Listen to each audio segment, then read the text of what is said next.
और super prime time आप देख रहे हैं, लेकिन शो में आगे बढ़े उससे पहले आपको दिखा देते हैं कि आगे इस शो में आपके लिए और क्या क्या खास है। ये देखिए, सुपर प्राइम टाइम में हम आगे आपको दिखाएंगे बॉर्डर पर अफगानी टैंक तोप, पाकिस्तान पर हमला, नो होप। और इसके बाद आप क्या देखेंगे? इसके बाद आप देखेंगे ये जिनपिंग की सेना क्यों कहा जा रहा है छिछोरी है, लूटे सब्जी फल करे चोरी।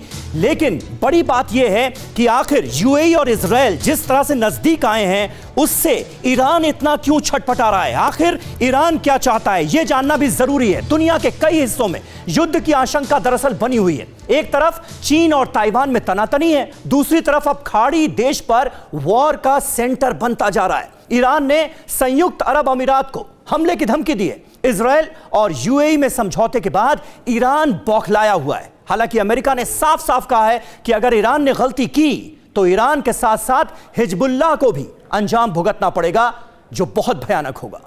ऐसे ही अग्निबाणों की बारिश का खौफ है, बमवर्षक विमानों से ऐसे ही प्रचंड प्रहारों का डर है, ऐसे ही विध्वंस की दहशत है, ऐसे ही युद्ध की आशंका लगातार आकार ले रही है। एक तरफ तेवर वाले ट्रंप हैं, सख्त नेतन्याहू हैं, दूसरी तरफ जिद्दी हसन रूहानी और इस्लाम के नाम पर उनके साथ खड़े हैं तुर्की के पाखंडी प्रधान तैयब एर्दोगान। बारूदी टकराव का सेंटर बनता जा रहा है संयुक्त अरब अमीरात। अमेरिका और ईरान दोनों चिर परिचित जानी दुश्मनों के विनाशक टकराव की वजह बन रही है वो ऐतिहासिक समझौता जो इजरायल और संयुक्त अरब अमीरात के बीच हुआ है, जिसकी धुरी प्रेसिडेंट ट्रंप बने हैं। चंद रोज पहले पुरातन दुश्मनी को तिलांजलि देकर यूएई और इजरायल के राष्ट्राध्यक्षों ने दोस्ती के पत्र पर हस्ताक्षर किया है। दोनों मुल्कों में पहली बार राजनयिक संबंध बने हैं। इसी बात पर ईरान बौखलाया हुआ है। दो देशों के समझौते को फिलिस्तीनियों के अस्तित्व से जोड़कर ईरान ने इसे यूएई का बड़ा विश्वासघात करार दिया है। ईरान ने अब संयुक्त अरब अमीरात को टारगेट कर मिसाइल प्रहार करने की धमकी दी है।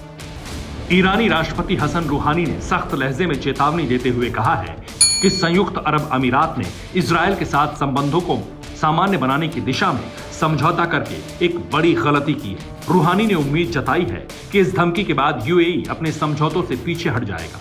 ईरानी राष्ट्रपति के साथ साथ तुर्की और फलस्तीन ने यूएई पर आंखें तरेरी हैं, तो वहीं संयुक्त राष्ट्र, यूरोपियन यूनियन, फ्रांस और चीन ने इसका स्वागत किया है। लेकिन जिस तरह से फिलिस्तीन के नाम पर कुछ मुस्लिम मुल्कों की गोलबंदी हो रही है, उसके संकेत बहुत विस्फोटक हैं।